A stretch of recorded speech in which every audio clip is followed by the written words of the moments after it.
Bismillahirrahmanirrahim. Assalamualaikum warahmatullahi wabarakatuh. Alhamdulillah. Wa bihi nasta'in. Asyhadu an la ilaha illallah wahdahu la syarika lah. Wa asyhadu anna Muhammadan 'abduhu wa rasuluh. ونصلي ونسلم على هذا النبي الكريم سيد المرسلين وعلى آله وصحبه أجمعين. أما بعد، أيها المؤمنون، اتقوا الله. أوصيكم وإياي بتقوى الله، فقد فاز المتقون. Muslimin dan muslimat, mudah-mudahan dirahmati Allah Subhanahu wa ta'ala. Di dalam sebuah hadis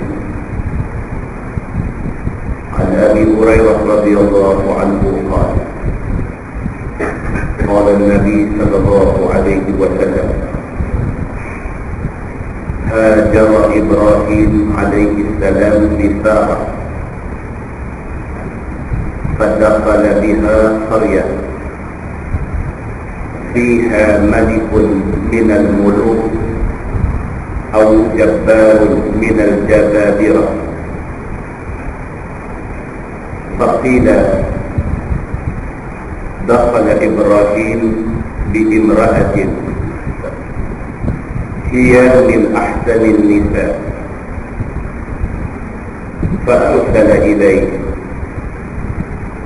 أيها إبراهيم من هذه التي معك؟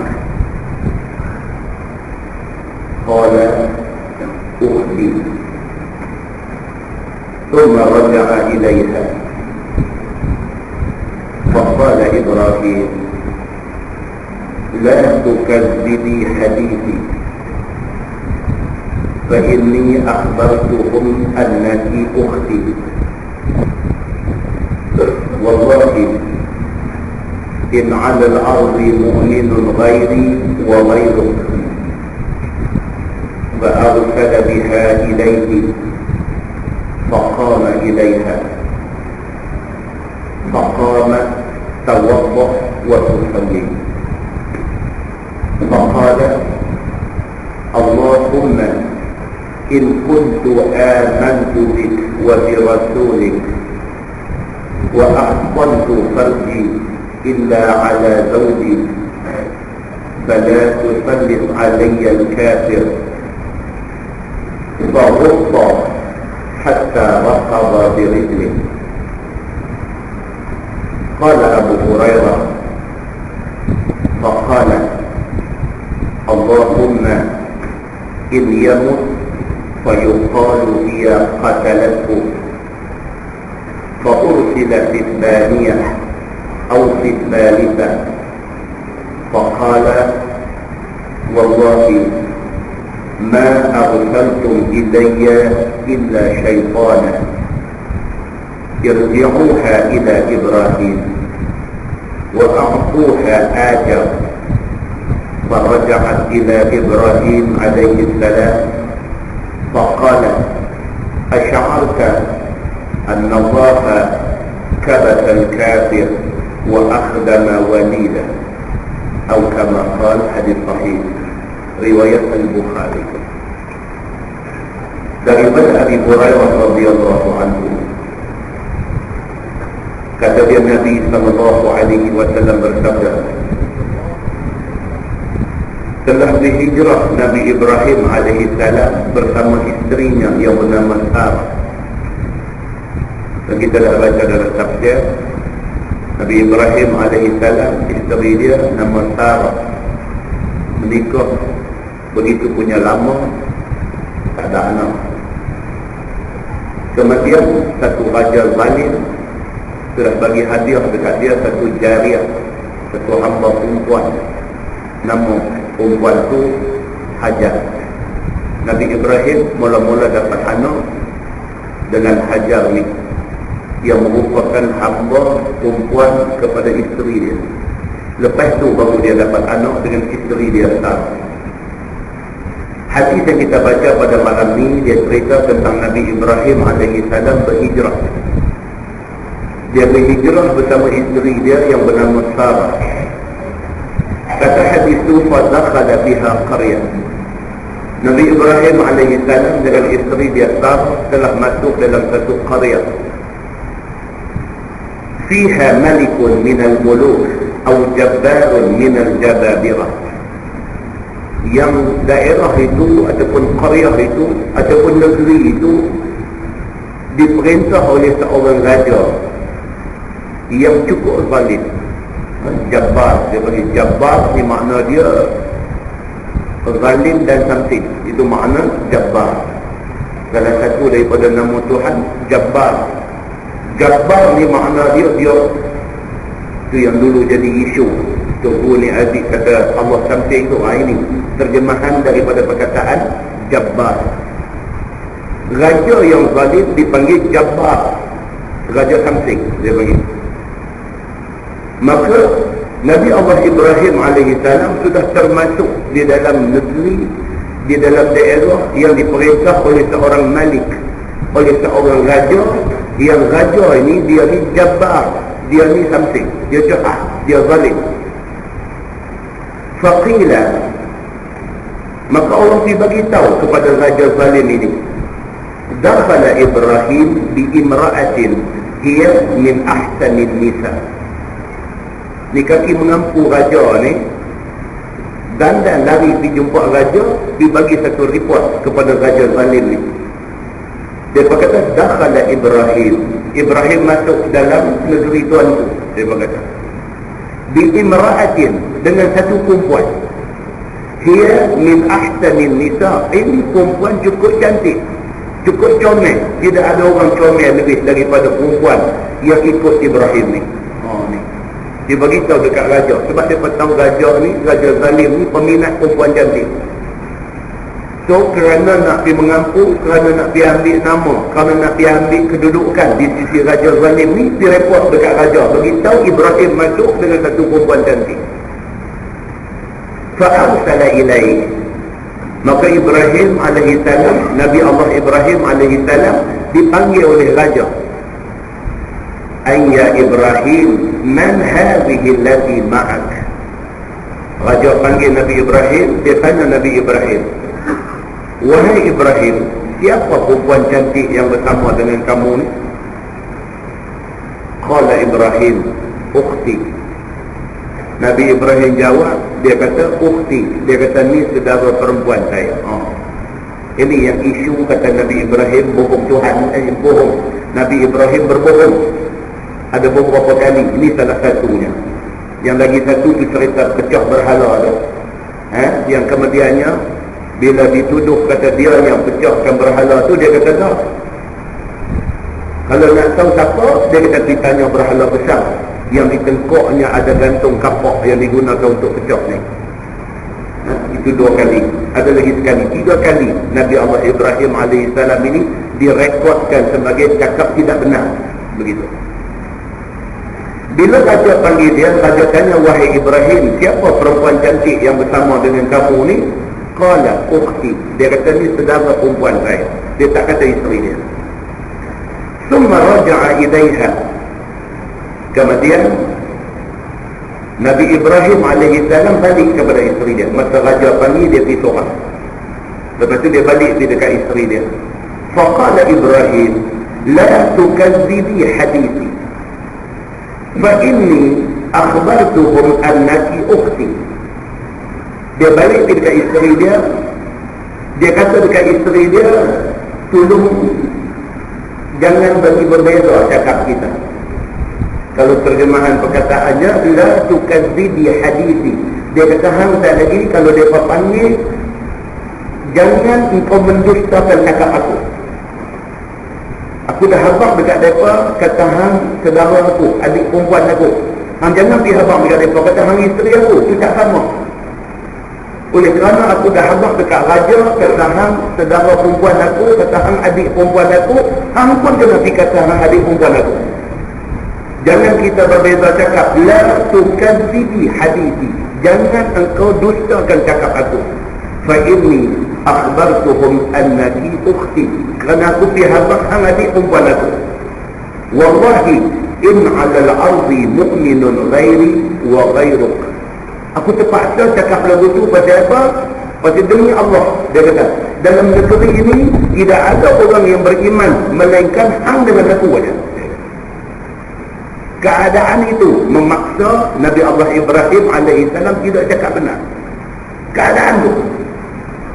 Keadaan itu memaksa Nabi Allah Ibrahim alaihissalam terpaksa berbuat elak. Tidak ada istilah bohong sunat, bohong semua salah. Nabi Ibrahim alaihissalam terpaksa berelak dengan raja. Pasal apa?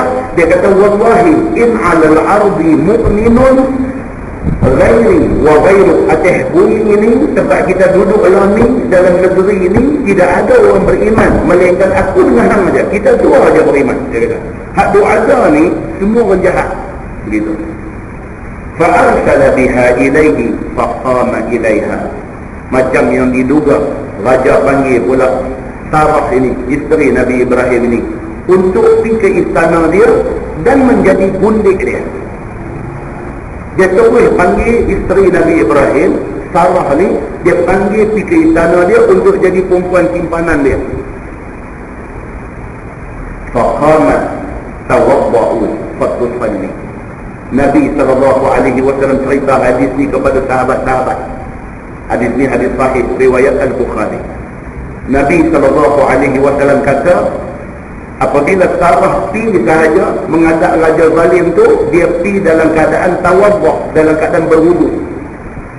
Fatusalli, dia minta izin nak semayang. Faqalat, Allahumma in kuntu amantu bik wa bi rasulik wa ahsantu farji illa ala zawji fala tusallit alayya al-kafir. Lepas hadis dia semayang, dia angkat tangan doa. Sarah isteri Nabi Ibrahim, dia angkat tangan, dia minta doa kepada Allah Subhanahu wa ta'ala, Allahumma in kuntu amantu bik wa bi rasulik. Ya Allah, ya Tuhanku, Engkau memang dah tahu bahawa aku beriman dengan Engkau dan aku beriman dengan Rasul Engkau. Dalam doa dia, Sarah sebut, dia kata, ya Allah, Engkau bukan tak tahu, kata aku beriman dengan Allah dan aku beriman dengan Ibrahim sebagai Nabi. Wa ahsantu farji illa ala zawji. Ya Allah, Engkau bukan tak tahu aku perempuan baik-baik. Aku hanya merelakan diri aku kepada suami aku sahaja. Dia sebut dalam doa dia, dia kata, ya Allah, Engkau bukan tak tahu aku siapa. Aku adalah wanita yang hanya merelakan diri aku kepada suami aku sahaja. Fala tusallit alayya al-kafir. Ya Allah, janganlah sekali-kali Engkau satukan aku dengan kafir laknat ini. Dia minta kepada Allah benda ni, tak ada kuat-kuat, tak ada kedengaran, tak ada kuasa. Dia berdiri di depan satu raja zalim, dia berdiri di depan satu raja yang memerintah satu negeri yang dia ada segala-galanya. Sedangkan kita tak ada apa. Bila dia berdiri di depan raja yang macam ni, tak ada siapa dah boleh tolong melainkan Allah Subhanahu wa ta'ala. Maka Sarah dia berdiri itu, dia terus semayang. Lepas semayang dia doa kepada Allah. Dia kata, ya Allah, Engkau tahu aku beriman kepada Engkau, aku beriman kepada Rasul Engkau, kepada Ibrahim suami aku ni. Engkau tahu, kata, aku orang baik, aku tidak akan merelakan diri aku kepada mana-mana orang selain suami aku. Ya Allah, ya Tuhanku, janganlah Engkau satukan aku dengan kafir ini. Habis saja dia doa, kata hadis itu, fa'utta hatta raqaba birijli.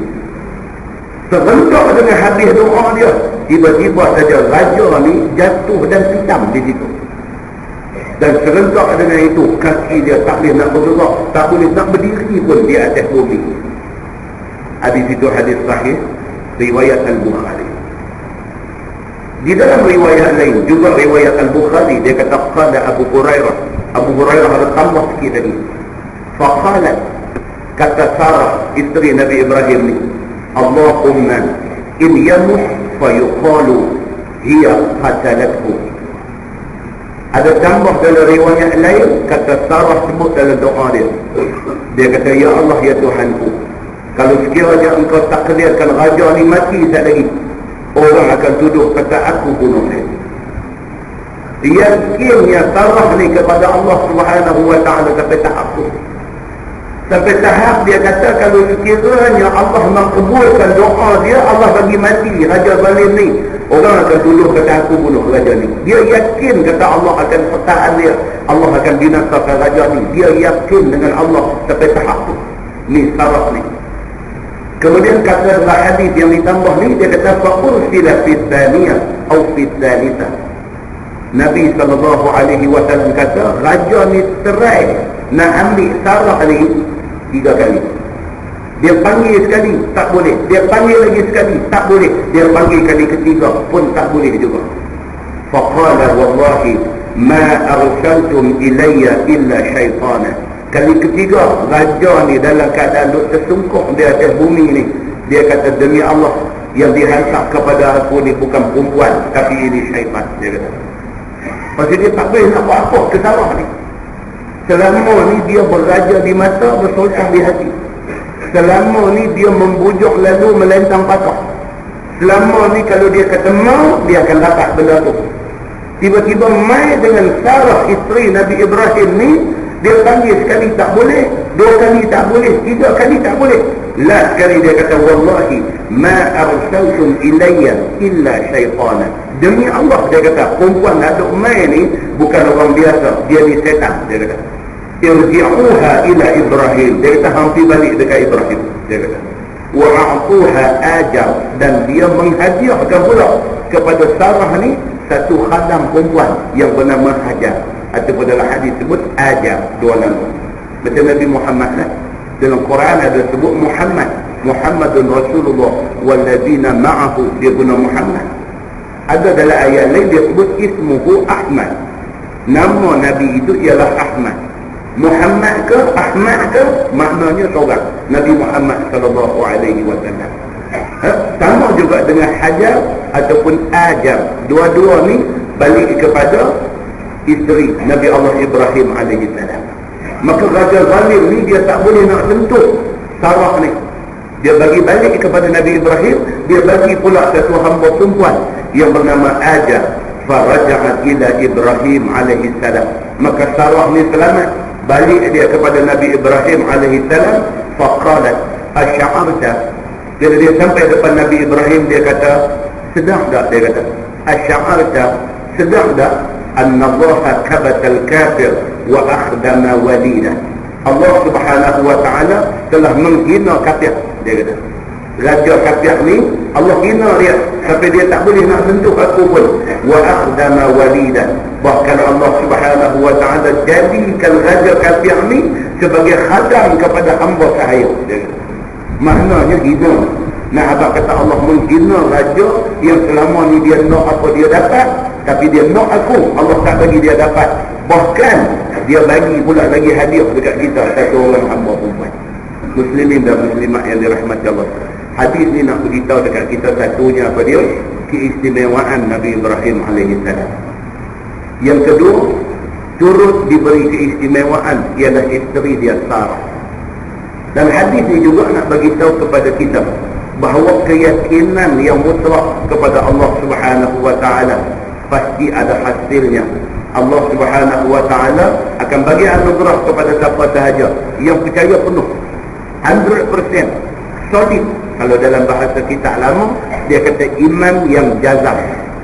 Dia kata solid keyakinan dia kepada Allah Subhanahu wa ta'ala. Tak ada bolak-balik, tak ada rasa was-was. Sebaliknya dia yakin Allah ada, Allah boleh tolong dia. Muslimin dan muslimat yang dirahmati Allah sekalian, demikian yang dikatakan Nabi Allah Ibrahim alaihissalam, keistimewaannya berbagai-bagai. Kita tanggung ada beberapa mukadimah lagi untuk kuliah last apa tentang surah Ibrahim ni akan datang. Nah, kita sambung tafsir Nurul Ihsan jilid 2. Tafsir Nurul Ihsan jilid 2, muka surat 281. Muka surat 281.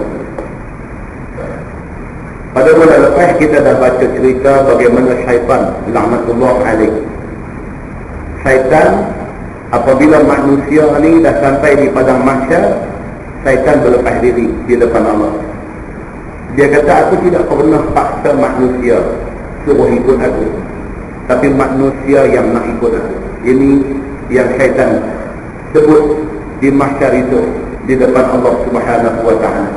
Aku tidak pernah menggunakan apa-apa kuasa aku untuk paksa mereka ikut aku, tapi mereka terpengaruh dengan janji palsu aku, maka mereka ikut aku. Malam ni insya-Allah kita sambung baris yang kedua daripada bawah muka surat 281. A'udzu billahi minasyaitonir rajim. Wa udkhilal ladzina amanu wa 'amilus shalihat jannatin tajri min tahtiha al-anhar khalidina fiha biizni rabbihim. Dan dimasukkan segala orang yang beriman itu, dan orang yang beramal itu akan amalan yang saleh-saleh itu akan beberapa syurga yang mengalir daripada bawahnya oleh beberapa air sungai tawar. Macam biasa Quran dia memang macam tu. Dia cerita pasal orang jahat, dia cerita masuk neraka. Lepas tu dia akan ikuti cerita orang yang beriman, tempat mereka dalam syurga. Ini memang kaedah ataupun uslub Quran. Uslub ni makna dia cara. Uslub Quran maknanya cara Allah dalam Quran ini. Dia akan beritahu macam tu. Dia beritahu orang beriman, dia beritahu orang kafir. Dia beritahu orang baik, dia beritahu orang jahat. Dia beritahu syurga, dia beritahu neraka. Maka habis Allah cerita pada orang jahat, Allah cerita pula apa yang akan diterima oleh orang-orang yang beriman dan orang yang beramal saleh. Tak ada lain melainkan mereka akan dapat syurga. Syurga yang di bawahnya tajri min tahtihal anhar, yang mengalir di bawahnya sungai-sungai. Hal keadaan orang yang beriman itu di dalam syurga, kekal sekalian di dalamnya dengan izin Tuhan mereka itu. Masuk syurga ni pula masuk kekal, tak keluar. Macam orang lalu kita buat contoh, orang tanya, esok kita masuk syurga, esok masuk sampai bila? Sampai bila-bila? Tanya pula sampai bila-bila tu sampai bila? Pasal manusia dia duk fikir cara dunia. Cara dunia ni dia ada limit dia. Dia ada had dia. Kalau beli roti gardenia pun dia ada expiry date dia. Itu dunia. Kan kalau kita ada kereta, road tax dia pun dia ada tempoh dia, setahun kena renew. Itu dunia. Dunia kalau kata manusia ni dia ada akhir umur dia, dia ada akhir hayat dia. Ada orang akhir hayat dia 40, ada orang Allah bagi dia sampai 100 akhir hayat dia. Itu dunia. Dunia dia ada mula, dia ada akhir dia. Tapi bila kita cerita tentang akhirat, dia tak serupa cerita dunia. Akhirat ni bila manusia tu masuk syurga, maka masuk dia selama-lama. Akhirat ni apabila orang kafir ni masuk neraka, maka masuk dia selama-lama. Selama-lama tu sampai bila? Sampai bila-bila. Dia tak ada kesudahan macam dunia. Maka Allah Subhanahu wa ta'ala cerita dalam ayat ni, manusia yang beriman, yang beramal saleh, bila dia masuk syurga, dia masuk selama-lama. Tahiyyatuhum fiha salam. Tuhan kata apa? Dia kata tahiyyah mereka itu di dalam syurga itu salam. Tahiyyah ni makna dia apa? Kata-kata hormat. Macam kita jumpa orang, Assalamualaikum, itu tahiyyah. Kalau orang yang kurang beriman, bila jumpa orang selamat pagi, dia kata selamat pagi itu tahiyyah. Tahiyyah ini ialah kata-kata hormat bila jumpa orang.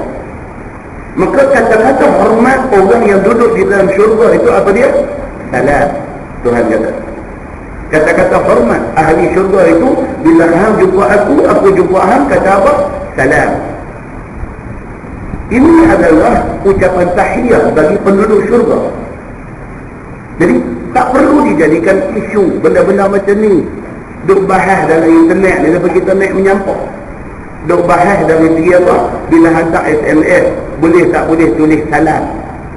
Salam, ustaz apa abang? Salam tu boleh tak boleh kata? Pasal apa sebut salam? Pasal apa tak sebut Assalamualaikum? La ilaha illallah. Banyak benda lain lagi nak cakap. Salam itu orang tahu lah bila sebut salam tu makna dia Assalamualaikum lah. Cuma internet nama dia pun SMS. Dalam telefon ni SMS, short message. Sistem kat tulis ke apa kat SMS, short message. Jadi short ni salam lah. Dan salam itu sebenarnya tak salah pun. Pasal apa tak salah? Pasal ahli syurga bila jumpa sama-sama ahli syurga dia sebut salam. Oh, nak duduk bincang ni, perkataan ni tak boleh. Kena tulis Assalamualaikum atau akum pun tak boleh. Allahu Akbar. Nama dia pun short message. Tulis ringkih-ringkih tu orang faham. Makna dia apa? Makna dia Assalamualaikum. Tak payah bincang lah benda tu. Facebook pun bincang yang tu. Dalam email pun bincang yang tu. Ni bincang ni ramai orang tak semayang ni. Itu tajuk yang kita nak kena bincang. Orang tak semayang ramai lah ni. Kita nak bincang ni, ramai ni anak orang main masjid tapi anak perempuan tak pakai kelunggung ni. Kita nak bincang banyak lagi benda-benda agama ni. Jangan diheret bincang benda-benda macam ni. Dalam Quran tu ada dapat tahiyyatuhum fiha salam. Tahiyyah ataupun ucapan hormat penghuni syurga itu ialah salam daripada Tuhan dan daripada malaikat, dan di antara mereka ahli syurga. Tuhan pun bila dia jumpa ahli syurga dia sebut salam. Malaikat pun bila jumpa ahli syurga dia sebut salam. Ahli syurga sama ahli syurga pun bila jumpa sama-sama dia sebut salam. Maka salam itu adalah ucapan ahli syurga. Nah, dalam apa-nama Quran pun Allah sebut, yang kita duk baca di akhir doa kita, da'wahum fiha subhanakallahumma wa tahiyyatuhum fiha salam. Kan dalam doa pun duk baca wa akhiru da'wahum alhamdulillahi rabbil alamin. Kan bila kita baca doa penghujung kita hibur dia tu ayat Quran tu ayat Quran. Apa dia maksud dia? Da'wahum fiha, doa mereka di dalam syurga itu subhanakallahumma, maha suci engkau ya Allah ya Tuhan, wa tahiyyatuhum fiha salam, dan ucapan hormat ahli-ahli syurga di dalam syurga itu ialah salam. Kemudian wa akhiru da'wahum alhamdulillahi rabbil alamin, dan akhir doa mereka akan sebut alhamdulillahi rabbil alamin. Sebab kita bila doa, penghujung doa kita akan sebut kan, Rabbana atina fid dunya hasanah wa fil akhirati hasanah wa qina azabannar walhamdulillahi rabbil alamin. Sebut penutup doa walhamdulillahi rabbil alamin itu Quran bagi kita. Dia banyak benda tuan-tuan yang kita buat dalam dunia ni, dalam hidup kita hari-hari ni yang kita tak tahu punca. Kita terlebih kita hafal macam tu, dan sampai pun kita tu kata begitu, tapi kita tak tahu pun kata itu sunnah sebenarnya. Kita tak tahu pun kata itu perintah Allah sebenarnya. Kita tak tahu kata kita dah buat tu Allah suruh dalam Quran rupanya. Bila kita tahu, bila kita mengaji, oh baru kita notice benda tu. Oh, jadi di akhir doa yang imam dan kita sendiri duduk sebut tu, da'wahum fiha subhanakallahumma wa tahiyyatuhum fiha salam. Rupanya ni ayat Quran. Ayat Quran rupanya. Dan ayat Quran itu nak cerita dekat kita tiga perkara. Yang pertama dia nak apa? Dia kata ahli syurga, bila dia nak minta apa-apa dekat Tuhan, dia akan mulakan dengan subhanakallahumma, maha suci engkau ya Allah ya Tuhan. Habis itu dia minta apa-apa. Kemudian dia sama dia, bahkan malaikat kalau jumpa dia, bila jumpa salam. Bahkan di akhir doa dia, lepas dia minta, dia nak tutup doa alhamdulillahi rabbil alamin. Rupanya Quran bagi tahu benda ni. Maka ayat yang kita baca daripada surah Ibrahim ni, dia nak habaq yang tu, tahiyyatuhum fiha salam. Maka tahiyyah ataupun kata-kata hormat penghuni syurga itu ialah salam daripada Tuhan kepada malaikat kepada ahli syurga, dan di antara sesama ahli syurga. Artinya apabila bertemu setengah dengan setengah dimulai dengan salam. Bila jumpa salam, seperti mana dunia juga, manakala jumpa maka memberi salam. Sama dia kata. Firman Allah, alam tara kaifa daraballahu mathalan kalimatan tayyibatan kasyajaratin tayyibatin asluha thabit wa far'uha fis sama.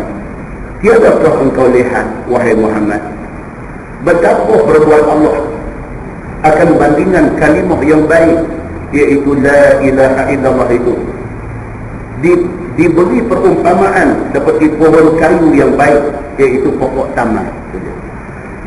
Kalimah la ilaha illallah itu Allah umpamakan dia macam pokok kurma. Pokok kurma ni tuan-tuan, daripada ujung pucuk sampai ke bawah semua berguna. Daripada daun dia, kalau kita nak buat contoh kita pokoknya, daripada daun tu, daun dia pun boleh guna, lidi dia pun boleh guna, pelepah dia pun boleh guna, buah dia pun boleh guna, batang dia pun boleh, macam-macam kegunaan yang kata pokok nyok kita ni.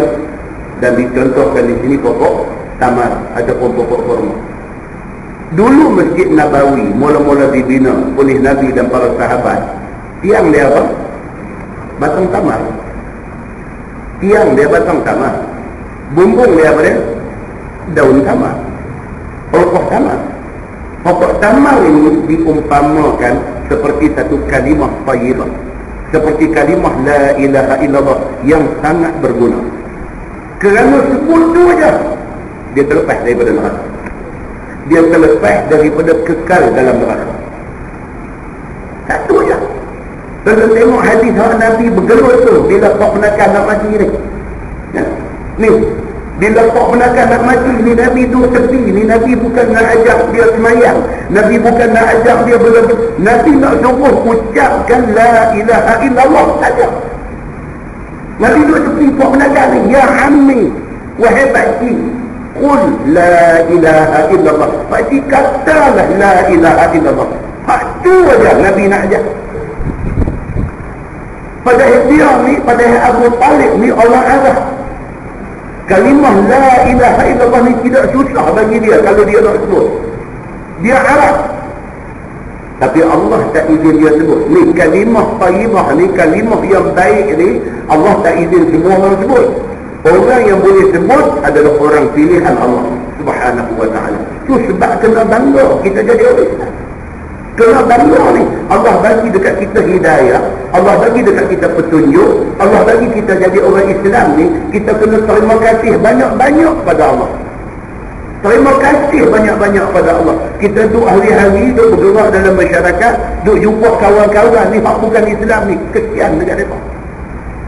Walaupun hari ni dia boleh duduk rumah elok, dia boleh ada kereta elok, dia boleh ada harta menimbun, dia boleh ada empire perniagaan yang besar, dia boleh ada segala-galanya atas dunia ni, tapi dia tidak ada hidayah Allah Subhanahu wa ta'ala. Kesian ke dia? Kesian kat dia pasal apa? Pasal esok ni, akhirat ini adalah hari yang kekal abadi, negeri yang kekal abadi, yang kalau sekiranya dia ni yang di atas dunia ni ada segala-galanya, dan dia pula orang baik, dia pula lagi kita kesian orang baik, tapi tidak beriman kepada Allah tapi baik, ditakdirkan dia jadi jiran kita, punya baik ini tak pernah apa. Sopan dia, adab dia, akhlak dia, tingkah laku dia, hormat dia, mengalahkan sebahagian orang Islam, tapi dia tak ada hidayah Allah Subhanahu wa ta'ala. Macam mana Abu Talib ni tuan-tuan, cukup baik punya manusia. Abu Talib ni apabila kafir musyrikin Makkah mai jumpa dia, dia berkata dekat dia, wahai Abu Talib, dia berkata, tolong bagi tahu dekat anak penakan Muhammad ni, tolong bagi tahu dekat dia, jangan duk cerca Tuhan kami, jangan duk kata agama kami tak betul, tolong sahabat dekat dia sebelum kami ambil tindakan keras dekat dia. Abu Talib kata apa? Abu Talib kata, selagi aku hidup, jangan ada siapa sentuh Muhammad dengan niat tak elok. Pertahan Nabi ni. Di balik rumah lagi dia panggil Nabi, dia kata, Muhammad, aku didatangi oleh pembesar kaum kamu.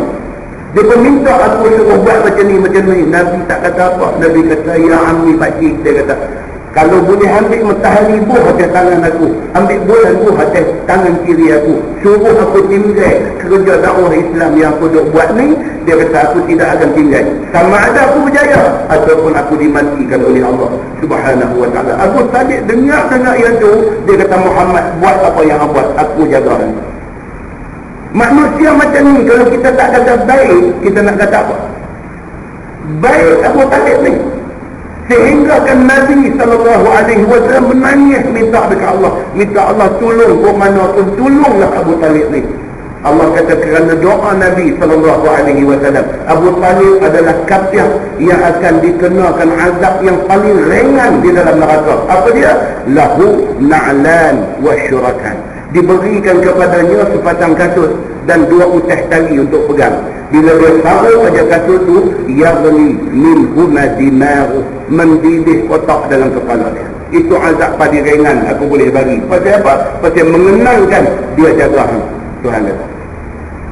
Tuan-tuan nampak tak ni? Kalimah la ilaha illallah ni yang Allah umpamakan seperti mana satu pokok yang cukup baik. Ni kalimah ni. Kerana kalimah tu aja membezakan satu orang Islam, satu orang kafir, syurga dan neraka. Maka ayat yang kita baca ni Allah Subhanahu wa ta'ala nak beritahu benda ni.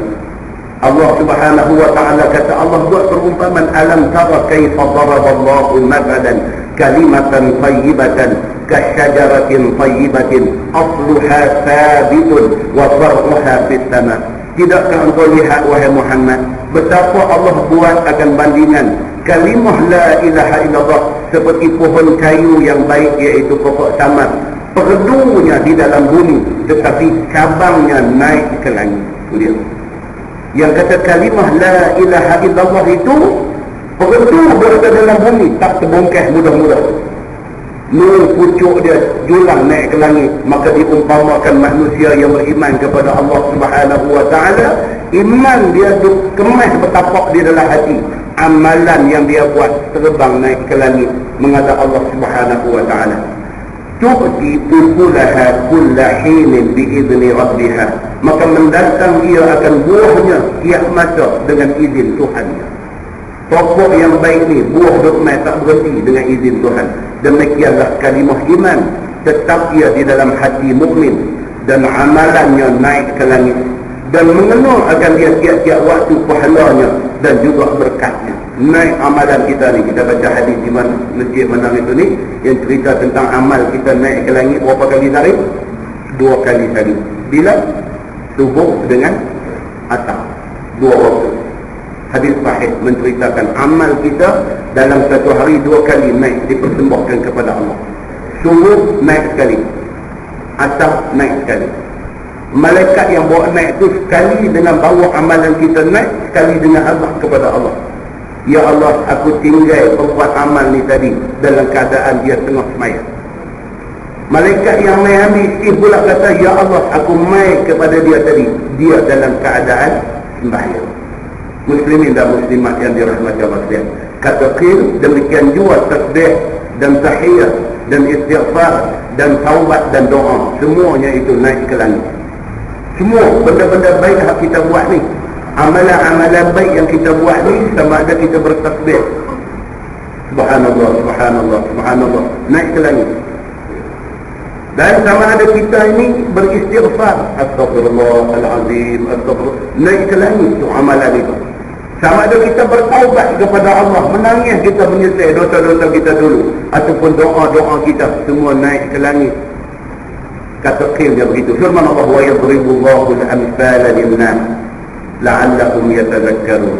Dan memperbuat Allah Ta'ala akan bandingan kepada manusia, mudah-mudahan mereka itu ambil pengajaran sekalian dan beriman mereka itu. Berapa banyak tamthil ataupun perbandingan yang Allah buat dalam Quran. Allah buat ni nak bagi manusia ambil yang kibar, bagi manusia ambil pengajaran. Kan cerita pasal ulama jahat, Allah cerita dalam Quran. Dan cerita pasal ulama jahat, Allah kata mathaluhu kamathalil kalb in tahmil alaihi yalhas atau tatruku yalhas. Allah kata orang yang menjadi ahli agama tapi jadi jahat atas dunia. Dia jadi ahli agama, dia jual hukum Allah.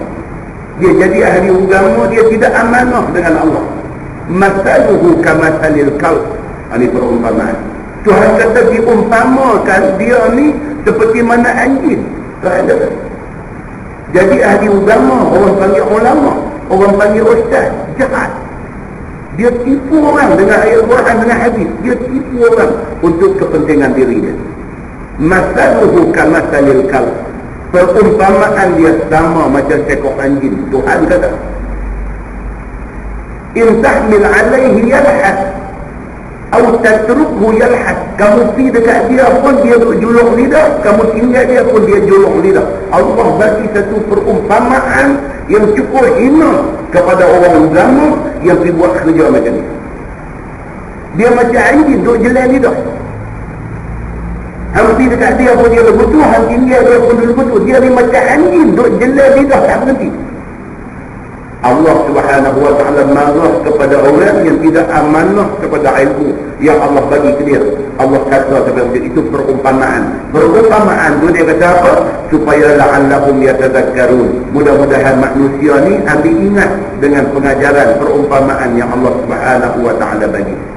Firman Allah, wa mathalu kalimatin khabithatin kasyajaratin khabithah ujtutat min fawqil ardi ma laha min qarar. Dan umpama kalimah jahat, iaitu kalimah kufur. Kalimah jahat ialah kalimah kufur. Orang yang tidak beriman, dia jahat. Begitu. Seperti pohon kayu yang pahit, yang dicabut dibuang daripada atas bumi. Perumpamaan orang kufur ni, orang yang kalimah keluar di mulut dia kalimah kufur. Dia tidak beriman kepada Allah Subhanahu wa ta'ala. Perumpamaan dia ni apa dia? Macam pokok pahit. Orang tak mau simpan, orang cabut buang, orang cabut buang. Tak macam pokok bagus, macam pokok korma. Orang nak belah, orang nak tanam dia, orang nak belah dia, orang nak ambil hasil dia. Tapi orang yang tidak beriman ni macam pokok pahit. Ada pun orang nak cabut buang. Begitu maksudnya.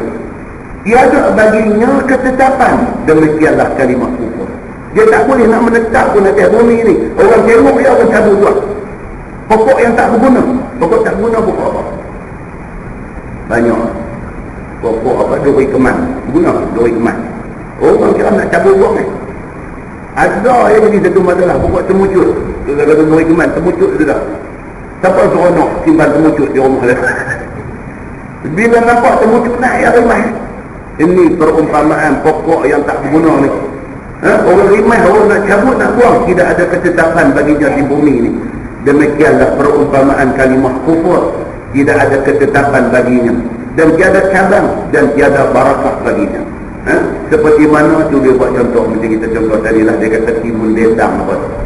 Firman Allah, yusabbitullahu alladhina amanu bilqawli thabit fil hayati dunya wa fil akhirah. Maka menetap Allah agar segala orang yang beriman itu dengan perkataan, yakni dengan kalimah yang tetap. Apa tuan-tuan ni yang kata kalimah bil qawli thabit? Kalimah tetap ni apa dia? Ini kalau tuan-tuan pergi masa pengkebumian orang, masa orang dikebumikan, inilah yang disebut. Tengok dalam hadis sahih riwayat Abu Dawud, riwayat daripada Uthman bin Affan radhiyallahu anhu. Dia kata apa? Dia kata iza faragha min dafnil mayyit وقف عليه فقال النبي صلى الله عليه وسلم استغفروا لأخيكم فإنه الآن يسأل. Uthman bin Affan, dia kata Nabi SAW menjadi kebiasaan dia. Bila Nabi menghadiri pengkebumian seseorang sahabat, bila pengkebumian Nabi berdiri di tepi liang yang nak dikebumikan mayat ini. Nabi tunggu sampai selesai dikebumikan. Iza faragha min dafnil mayyit. Apabila selesai mengkebumikan satu-satu mayat itu, waqafa alaih. Hadis kata Nabi berdiri di atasnya. Ini yang kata ni hadis larang tak bagi duduk atas kubur apa semua ni. Larang tak bagi duduk satu. Hadis habaq kata Nabi berdiri pula bagi satu. Uthman bin Affan kata kana Nabi sallallahu alaihi wasallam idza faragha min dafnil mayyit. Adalah Nabi sallallahu alaihi wasallam apabila selesai kebumikan satu-satu mayat, waqafa alaih. Buka kamus tengok, waqafa tu makna apa? Makna dia berdiri. Nabi berdiri di atasnya. Faqala Nabi sallallahu alaihi wasallam, kemudian Nabi kata, istaghfiru,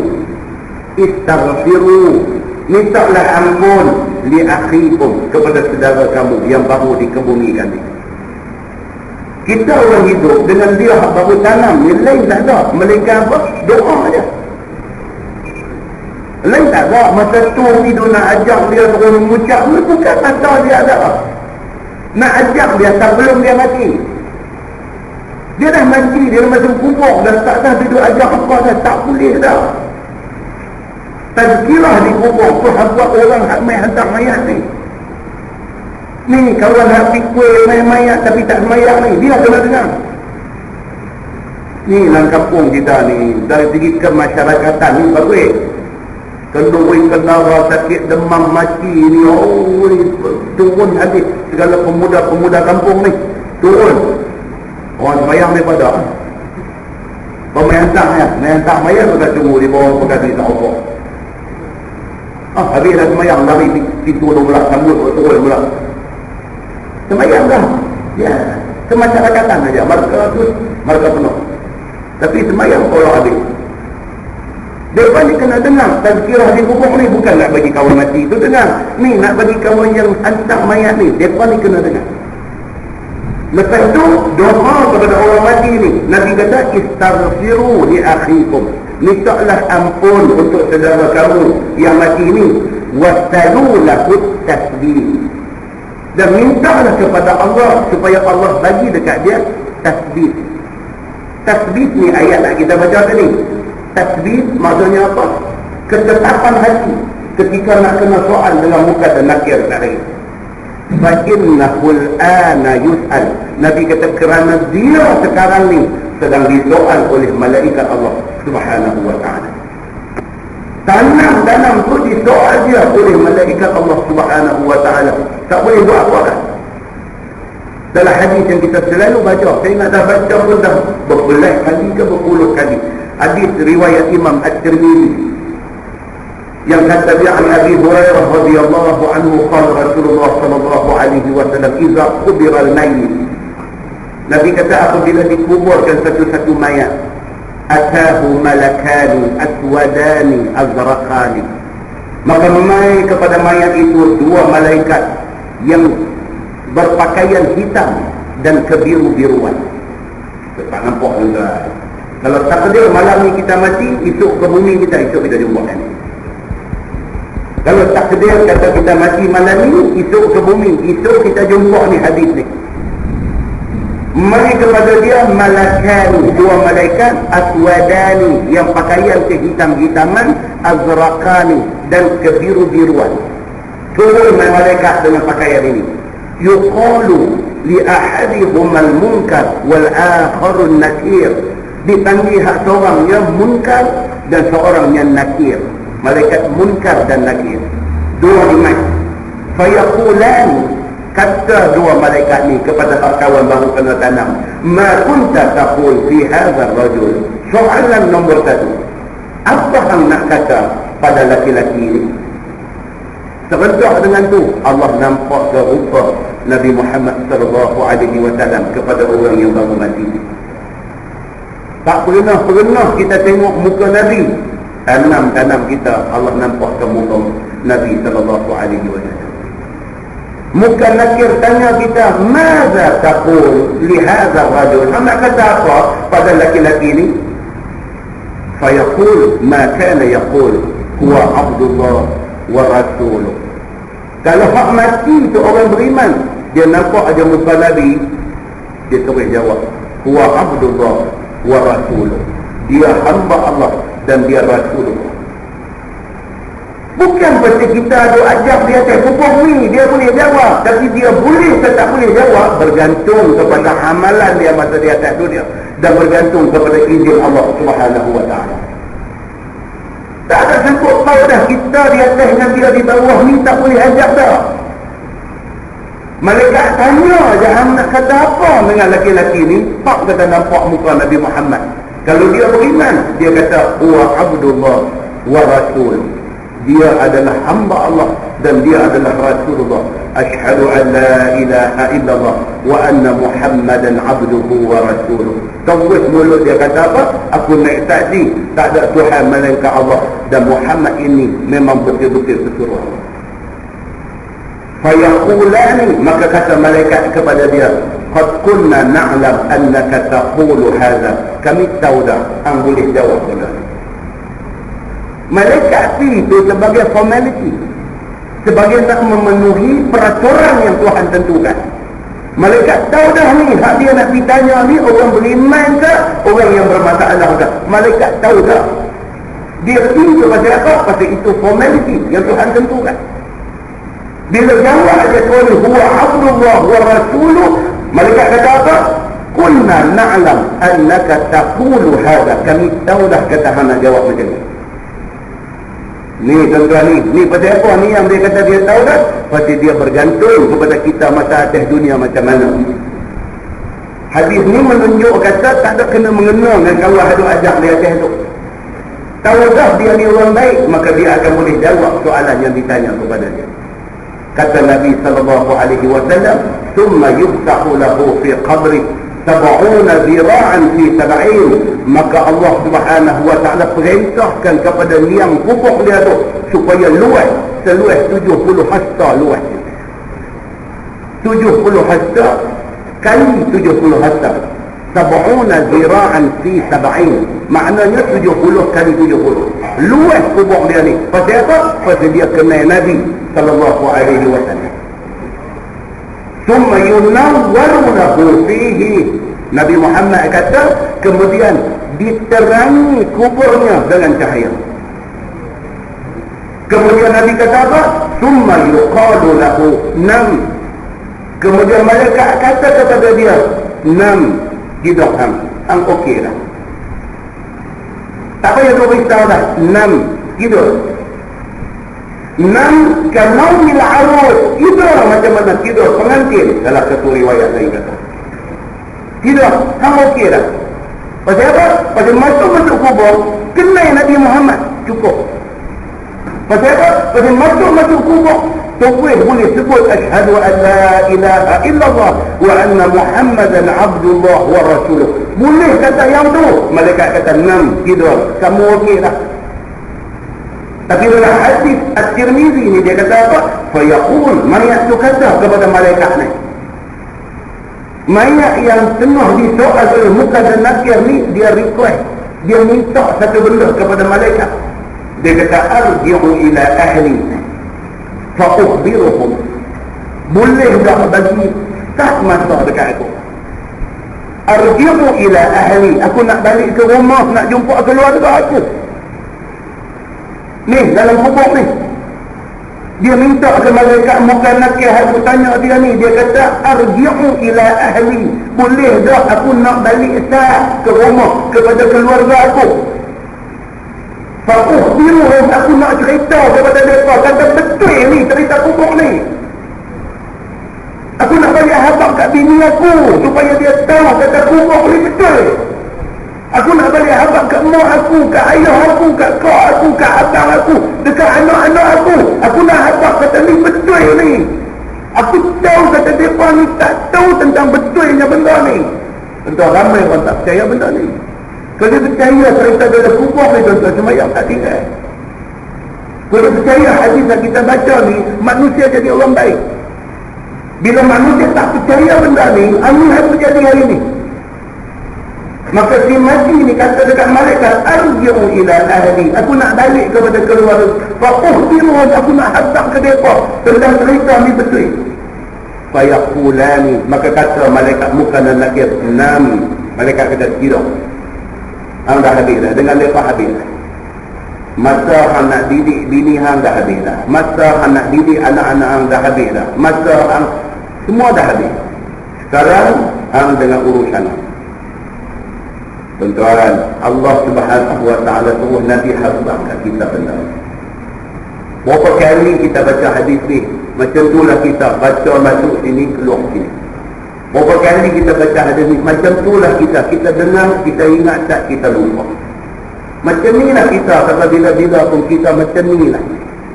Sambung hadis itu di hujung, dia kata apa? Apabila yang mati itu kana munafiqan, orang munafik, ataupun kafiran, ataupun orang kafir. Bila ditanya dia Mada taqul li hadha ar-rajul, hang nak kata apa tentang lelaki ni? Tunjuk muka Nabi Muhammad ke dia. Qala, kata munafik ni, sami'tu an-nas yaqulun fa qultu mithlahu. Aku tak tahu, tapi aku dengar orang duk kata, aku ikut orang. Aku tak tahu, dia kata aku tak tahu dia ni siapa, aku tak kenal dia, ikut orang lah. Dia kata apa, aku kata dulu la adri, aku tak tahu siapa dia ni. Fayaqulani, maka kata dua malaikat ni, qad kunna na'lam annaka taqul dhalik. Malaikat kata, kami tahu dah hang akan jawab macam ni. Nampak? Malaikat kata kami tahu dah hang tak akan boleh jawab soalan ni, kami tahu dah, tapi Allah suruh kami tanya, maka kami tanya.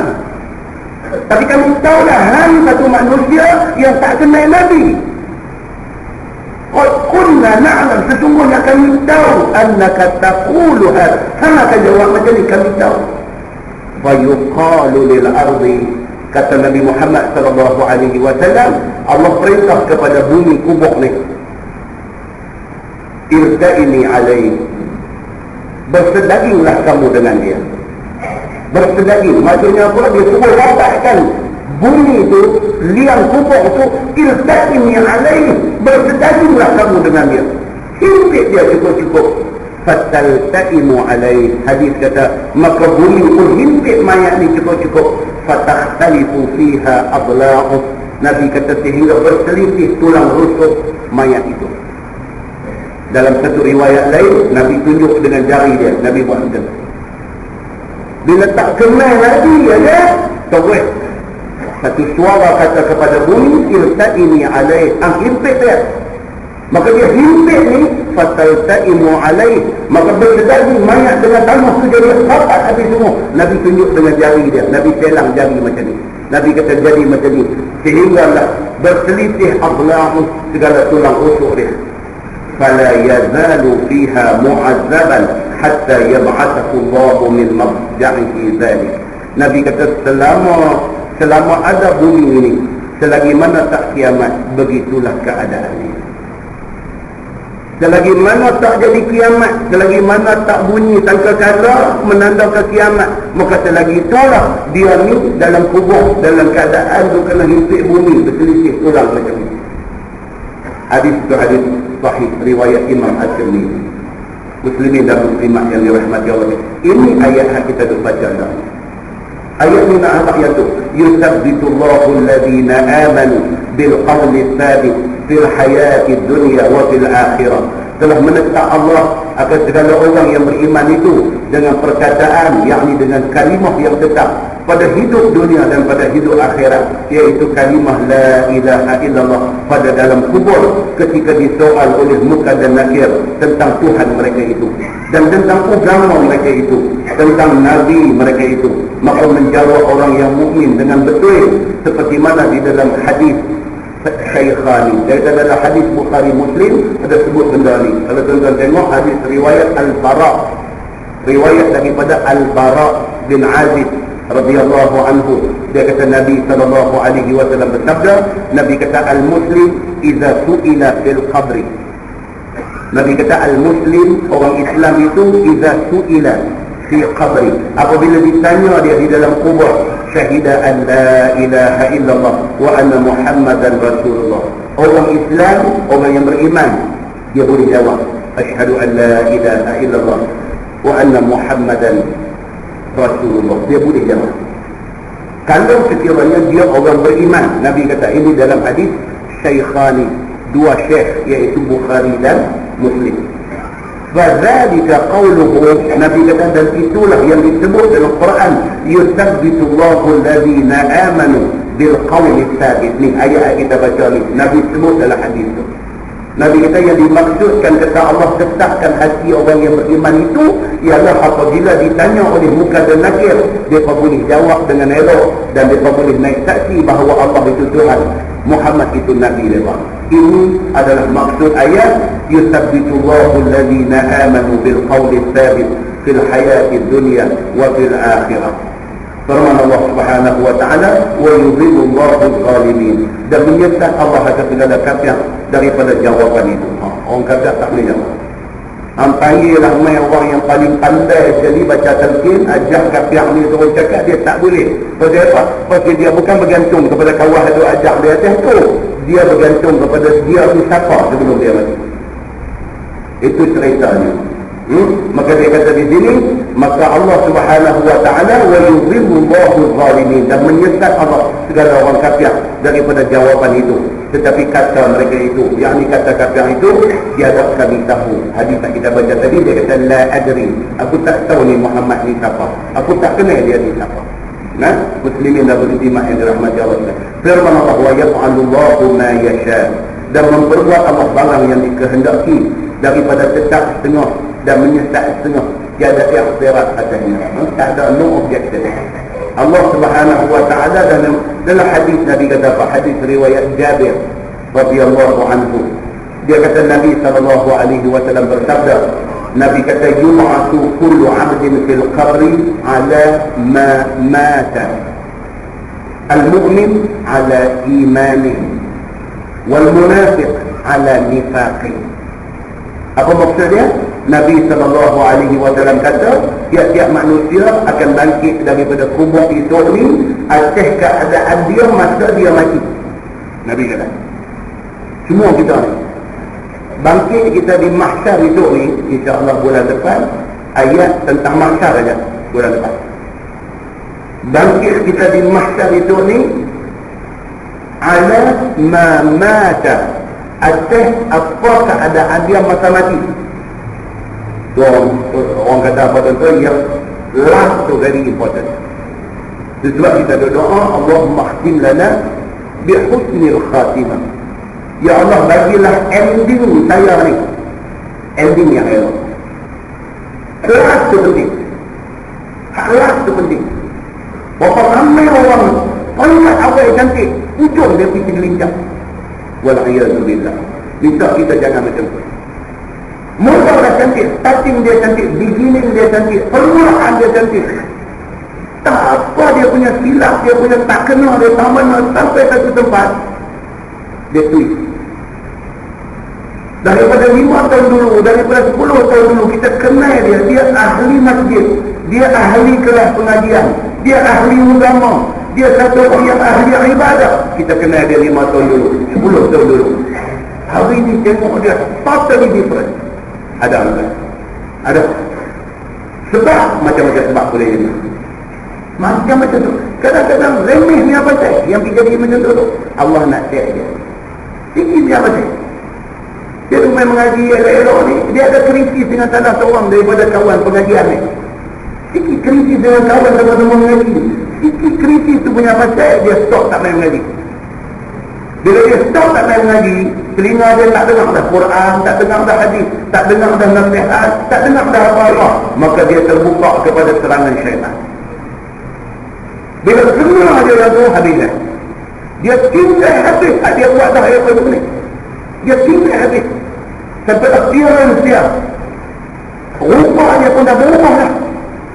Kalau 5 tahun dulu, kalau 10 tahun dulu kita jumpa dia ada nur pada muka dia, hari ni jumpa dia kelas, jumpa dia sebab semayang pun tinggal, perintah Allah dia tinggal, larangan Allah dia dah mula buat. Pasal apa? Pasal tak dengar. Hadis tuan ingat balik, Nabi kata apa? Allah Subhanahu wa ta'ala, man aznaba dhanban nukita fi qalbihi nuktatun sauda. Nabi kata apabila satu manusia dia buat satu dosa, aku aja.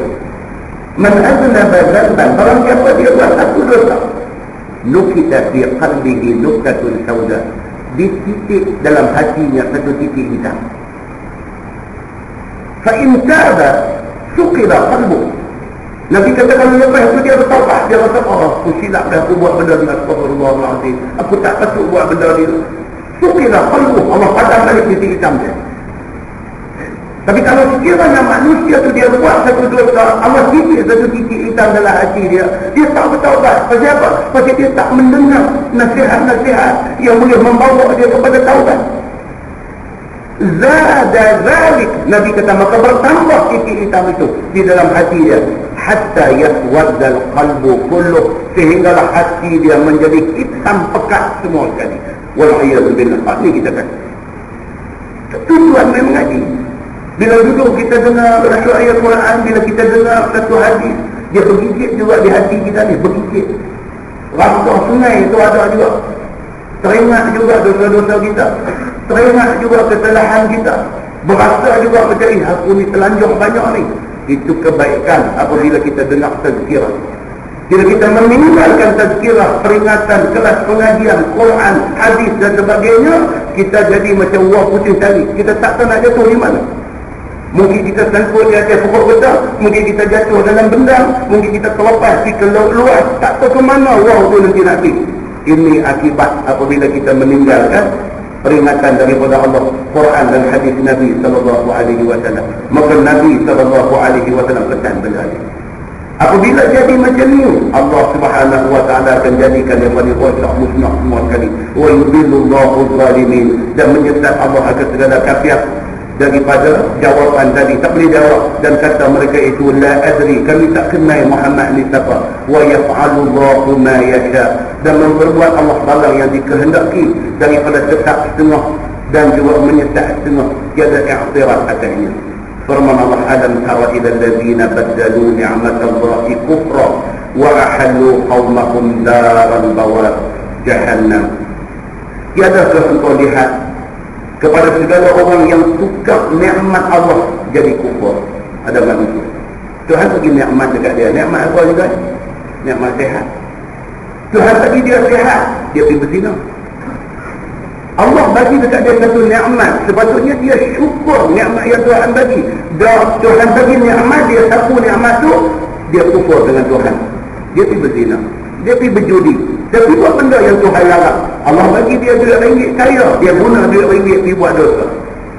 Allah sebut dalam ayat ni, alam tara ila allazina badalu ni'matallahi kufra.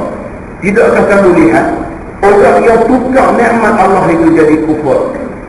Maka menurut kaum mereka itu akan kampung kebinasaan, iaitu neraka. Maka menurut kaum mereka itu akan kampung kebinasaan, iaitu neraka. Iaitu contohnya kafir Mekah. Orang kafir Mekah, dia nikmat Allah kepada mereka dengan jadi nabi daripada bangsa mereka itu, tetapi kufur mereka itu. Kafir musyrikin Mekah, Allah lantik Nabi Muhammad jadi nabi, patutnya mereka bangga. Patutnya mereka bangga. Pasal apa? Pasal Nabi Muhammad ni nabi akhir zaman ni, daripada keluarga mereka, daripada orang negeri mereka, daripada anak kampung mereka, patutnya mereka bangga. Dah, Allah ambil Nabi Muhammad daripada kalangan mereka untuk jadi nabi, dia pergi lawan dengan Nabi Muhammad. Dia menggantikan nikmat Allah itu dengan kufur. Didatang kemarau kepada mereka itu 7 tahun. Kena kemarau 7 tahun dia balik. Firman Allah, yaslawnaha wa bi'sal qarar. Maka masuk mereka itu akan dia, yakni akan neraka, dan sejahat-jahat tempat menetap itu ialah neraka. Kerana tolak Nabi Muhammad, daripada neraka. Paling sedih siapa tuan-tuan? Paling sedih Abu Lahab. Bukan orang lain dengan Nabi ni. Abu Jahal bukan orang lain dengan Nabi mereka ni. Kenal takut tahu semua keliling ada takut. Bila dilantik Nabi Muhammad jadi Nabi, oh tak mau terima Nabi Muhammad. Lawan Nabi Muhammad tu, ayat tu kalau baca tafsir, tabbat yada abi lahabin wa ta'ab, cerita tu lah. Tapi Allah sumpah kecelakaan, kebinasaan kepada tangan Abu Lahab ni. Pasal apa? Pasal dia ambil punggah Nabi. Bukan nak bersyukur, lagi kufur dia kepada Allah Subhanahu wa ta'ala. Waj'alu lillahi al-zada liyudillu an sabili. Dan menjadi mereka itu, yakni kafir-kafir Mekah itu, bagi Allah itu syirik. Dia menjadikan pula satu berhala disembah sebagai Tuhan. InsyaAllah kuliah yang akan datang, mukadimah kita akan baca hadis cerita tentang Nabi Ibrahim, tentang Nabi Muhammad sallallahu alaihi wasallam, hari pembukaan kota Mekah. Nabi masuk di dalam kota Mekah, Nabi panggil orang yang simpan kunci Kaabah buka pintu. Nabi masuk aja, tengok-tengok dalam Kaabah tu ada berhala, ada tokong Nabi Ibrahim, tokong Maryam dan juga tokong Nabi Ismail ada dalam tu. Mereka buat patung Nabi Ibrahim, patung anak dia dengan buk dalam tu. Mereka duduk tawaf Kaabah tu, bukan Kaabah tu saja, sekali dengan patung ada dalam tu. Nabi Muhammad SAW bila Nabi buka pintu Kaabah, tengok yang tu, Nabi keluar, Nabi suruh clear, buang semua dulu. Di tangan Nabi Ibrahim ni ada apa? Dia pegang, dan dia baca hadis tu, dia cerita. Nabi marah ni, dan Nabi suruh sebut apa? Apa yang Nabi sebut ni, bila tengok mereka buat satu patung Nabi Ibrahim alaihissalam. Ini Nabi punya marah kepada orang yang menyembah benda-benda selain Allah Subhanahu wa ta'ala. Ni ayat ni kata, وَجَعَلُوا لِلَّهِ أَنْدَادًا لِيُضِلُّوا عَنْ سَبِيلِهِ. Dan mereka menjadikan bagi Allah itu syirik, yakni asnam, berhala, sembah berhala seperti sembah Allah, kerana menyesat mereka itu akan manusia daripada jalan agama Islam. Kita tengok cerita Nabi Musa. Bila Nabi Musa nak pergi bermunajat di Bukit Tur, dia tinggal umat dia kepada Nabi Harun. Dia pergi balik apa jadi ke umat dia? Tinggallah sembah Allah ni, disembah Ajal. Ajal ni apa? Patung anak lembu. Dia pergi buat satu patung anak lembu, pergi sembah patung tu. Nabi Musa kata, subhanallah, aku tinggal berapa hari saja jadi macam ni lah. Nampak tak? Sama macam kita lah. Kita dengan zaman Nabi Muhammad 1400 tahun dah. Jauh dah Nabi Muhammad tinggal kita ni. Jadi macam-macam dah lah ni. Baik, saya lihat kat saya baru ni, abang kata di Pinang Tunggal ada pokok teriak apa pula tak. Lain lah. Apa pokok petai? Pokok petai teriak pula. Kampung Paya itu pokok apa? Pokoknya pokok Pinang. Ini main pokok petai teriak. Pakai tidur tadah yang mata pokok tu pula lah. Nampak tak? Dikarutnya orang kita ni apa dia jadi karut macam ni? Orang ambil banyak pagi tu kata guna lepas ni kan, pagi saya belakang ni apa benda ni di dalam pada berhabak ni, dalam pada cerita ni, apa jadi kepada umat dulu, umat lah boleh buat juga. Tak boleh dengar mata pelik sikit nak pergi berhutang tangguh lagi sebelum subuh apa janji tu dapat benda ni. Hari tu di Bali tu budak apa nama tu ni, oh Allah, pukul 3 pagi bilang Kupang mana? Di Kupang pukul 3 pagi bilang ditunggu dalam masjid tu. Tu imam tu, alhamdulillah lah, masjid orang ramai bila nak pergi rumah budak tu. Tuan-tuan, ni yang kata nak masuk surga ni bukan senang. Apa? Dia rumah halangan, gangguan kiri kanan, tu babai, tu gambit, tu nak tarik kita, nak suruh kita timpang daripada jalan kebenaran. Firman Allah Subhanahu wa ta'ala, qul tamatta'u fa inna masirakum ila an-nar. Kata olehmu wahai Muhammad, berseronok-seronok, bersedak-sedaklah kamu sedikit, iaitu pada masa hidup ni, maka bahawasanya kembali kamu ke neraka. Dia Tuhan suruh Nabi dikata dekat puak ni macam tu. Dikata dekat mereka, apa dia? Hampa nak berseronok, tamatta'u. Hampa seronoklah. Tapi hampa ingat, seronok ni tak je, sementara nak mati je. Mati aja, apa nak kata? Tak ada tempat lain. Allah suruh Nabi SAW dihabak lurutu kepada orang-orang ni semua. Firman Allah, qul li'ibadiyalladzina amanu yuqimus salat wa yunfiqu mimma razaqnahum sirran wa alaniyah min qabli an ya'tiya yawmun la bay'un fihi wa la khilaf.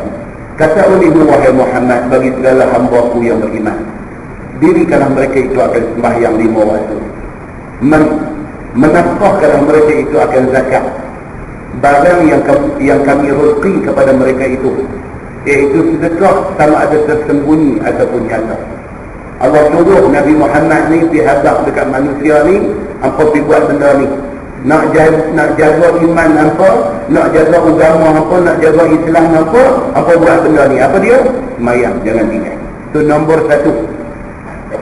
Semayang ni kita dengan Allah. Kalau kita dengan Allah, kita buat main-main dengan orang kita lagi tak lah.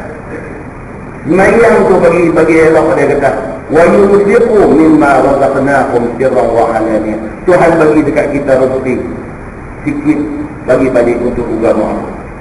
Sikit bagi balik. Allah bagi kat kita 1,000, 1,500, 2,000, 5,000, 10,000, 20, 25,000, 30,000 sebulan. Allah bagi dekat kita sikit pun keluar balik untuk agama Allah. Bagi banyak tempat kita boleh bagi lagi. Tak payah kita pun kita jumpa kat mana kita rasa macam ni patut tolong. Itu infak fi sabilillah. Orang macam-macam lari kan. Dia ada setengah orang dia kata, Ustaz saya orang cuma minta ni dia tak bagi je. Ada orang yang itu. Dia kata apa? Dia tak saya. Orang ni tak boleh makan. Tak apa lah. Dia bagi amanah-amanah lagi. Janji bagi. Seperti ada. Berobol nak kai ni sindiket tu kecil-kecil dia pun ada. Cari anak-anak yatim mana ni kutip-kutip dia buat asrama je bagi budak-budak tu duduk itu cerah-cerah biar buat pulang. Cerah-cerah itu biar buat pulang dia pergi lepas kat mana. Pekan kepala bacan lepas satu van. Dia pergi pekan kegiatan ni dia lepas satu van. Dia pergi tak mana dia lepas satu van. Dia abang kat budak-budak ni. Sampai pukul 4 petang lagi tiap-tiap seorang kena dapat RM200. Kalau tak dapat RM200 tak bagi makan. Ada tak? Ni hak jahat ni. Budak-budak ni punya kita keluar daripada bank dia tarik baju ni minta duit. Sekolah kasih lah, nama sekolah kasih lah kan? Itu yang nak keluar hati kita pun kontrol lah. Dengar sekolah kasih budak-budak Al-Quran ni apa ke budak-budak ni. Ada hak kaki ni dia pegang budak ni dia sengit dia pegang dia gempak. Apa yang mana lah takut mata dia tengok ni kawan nak van tu tunggu tu tengok daripada jauh. Apa yang mana lah mata dia tengok sana tahu tak? Nah jual baca wabuha tak baik ni apa lama dah dua sekolah ni tengok nak jawab pun takut tak jawab takut kat kita nak jawab takut sana. Hadis gempak tu dari tidur nak mereka kita tengok daripada jauh lagi ada orang ambil dah naik van bawa di tempat dia orang ada buat hujan dia tak takut kat Tuhan. Dia memperalatkan budak-budak dia tak berdosa ni. Budak-budak ni mak tak ada, apa tak ada. Dia kutip orang mampu bercuba-cuba mana tu. Anak-anak yatim piatu dia kutip mai dia kata kami ada asrama, kami akan bagi budak-budak ni hafal Quran. Abang kau ada apa bagi kan kita ada bilang ni ambil dia guna budak-budak ni untuk kutip berjaya. Polis pun tahu benda ni. Pernah siasat, pernah sampai ke tempat dia, pernah tengok sekolah dia, pernah tengok macam mana kepala sindiket ni hidup senang. Dah tengok dah. Ini yang kadang-kadang orang bila dia nak bagi dia takut benda macam ni lah. Tapi dari segi agama kita kalau bagi pahala. Tang dia tipu, dia buat sindiket, berapa itu dia dengan Tuhan. Tang kita bagi pahala. Ingat balik hadis yang kawan yang sedekah pergi jumpa kena dengan kaki zina, jumpa dengan pencuri, jumpa dengan apa? Malaikat beritahu dekat dia bagi hang pahala. Tang orang tu dia dengan Tuhan. Tapi kita nak habaknya apa ni? Ni ada orang jahat ni yang mengambil kesempatan atas benda ni. Muslimin dan muslimat yang dirahmati Allah. Apa pun kita disuruh banyak mana Tuhan bagi sedikit bagi balik untuk nak tolong orang. Dan dia kata apa? Iaitu sedekah tersembunyi ataupun sedekah yang nyata. Kita nak bagi sama ada secara orang tak tahu ataupun orang tahu pun tak tahu kerana nak bagi semangat dekat orang. Ada orang bagi sedekah dia bukan tujuan dia nak riak tapi nak panggil orang lain untuk bagi semangat sama. Kadang-kadang kita nak bagi derma, kita nak bagi sedekah, kita nak tengok dulu benda tu jadi tak ini. Maka ada satu orang dia letak dulu. Okey, nak buat masjid, dia orang turun duit dia dulu RM500,000 dia bagi. Semua orang tahu betul dia bagi RM500,000. Tapi bila masjid tu dalam pembinaan tak siap, ramai orang boleh bagi. Sebab dia tahu dia nampakkan masjid dalam malam. Maka dia bagi itu dengan tujuan apa? Nak merangsang orang lain, suruh orang lain bagi. Tidak salah. Dengan syarat tidak riak. Dengan syarat tidak riak. Dua masjid dah kita jumpa di masjid apa nama Taman Brown, Tanjung. Kontraktor terkenal di Pulau Pinang. Apa saudara Jamil Gani apa nama kata dengan seorang lagi saudara dia kebal apa nama Tanjung 1 million lagi nak buat masjid orang kata tu nak buat baru sedikit daripada orang ya. Dalam mesyuarat itu pengurusi masjid tanya, kata ni kalau tak cukup nak buat macam mana? Dia jawab balik, kami kata kami nak buat, jangan tanya cukup tak cukup. Cantik dia jawab. Ni kalau tak cukup itu macam mana? Kami yang nak buat, jangan tanya cukup tak cukup. Alhamdulillah. Macam ni orang ada. Masjid Bandar Baru, Bandar Darul Aman, Ditra. Satu kontraktor duduk sebelah masjid tu juga. Tengok masjid tu tinggi sikit, bila hujan tempias masuk dan sebagainya, dia lepas duit dia 300,000 buat keliling bagi cantik lagi, buat macam holding batu macam mana lah, 300,000 bagi macam tu aja. Tapi dia pesan dekat jawatan kuasa, Tanjung ni pun pesan jawatan janji untuk abang, tapi saya pergi abang dalam kuliah, saya tak peduli. Sebab saya nak bagi semangat dekat orang lain, bagi semangat dekat orang lain. Itu bagi tahu pula kalau masjid ni dia buat 1 million untuk satu masjid. Jangan kita tak ada bahagian apa. Kita pun cari. Saya kata dekat pengurusi masjid, saya kata masa plan wiring, plan tiap-tiap berapa biji aircon nak urus. Plan tiap-tiap. Keluasan masjid ni panggil orang yang buat aircon ni, tanya dia berapa biji aircon, yang berapa horsepower punya boleh cukup. Kemudian panggil orang elektrik buat tiap-tiap wire-wire pergi keluar, pipe copper semua pergi keluar tiap-tiap. Itu ni satu tahun tak buat orang lain pula. Masjid dah mereka ni buat 1 million, sudah kata mereka dah. Anak pasang aircon, kita nanti beritahu dalam kuliah. Kalau tuan-tuan, puan aircon duk tunggu kan. Duk tunggu, 8 nak, dia bagi nama dekat jawatan kuasa masjid. Satu aircon kata RM3,000.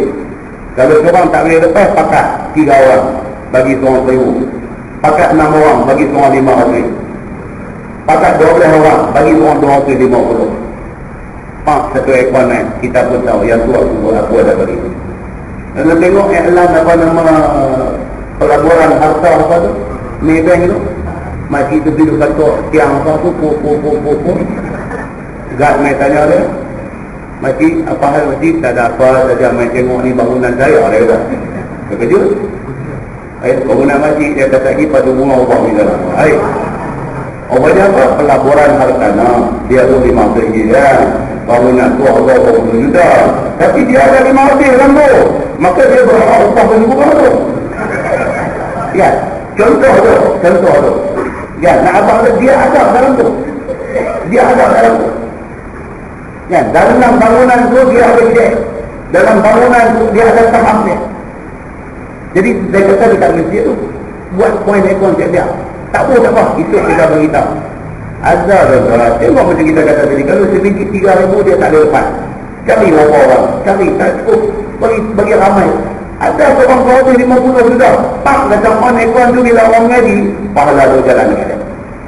Ekon tu menjadi generator, dia generate pahala dekat dia. Dia mati, dia masuk dalam kubur ni, orang duk mengaji ni, ekon duk jalan tu, pahala rupi tu, pahala rupi.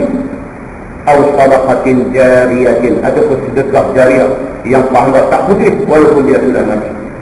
Muslimin dan muslimat yang dirahmati Allah, ini di sebalik ayat yang kita baca ni. Apa dia? Dia nak beritahu kata infak harta tak boleh banyak, sikit kita kena bagi, iaitu hari kiamat masing-masing diberi kebajikan ataupun diberikan kejahatan.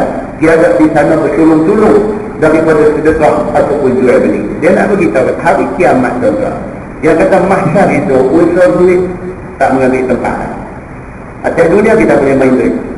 Atas dunia kita boleh main duit. Kita ada duit, kita boleh potong oleh semua orang. Duit boleh hatok semua. Kita nak apa pun kita lepas duit ya, kita boleh dapat benar itu dunia.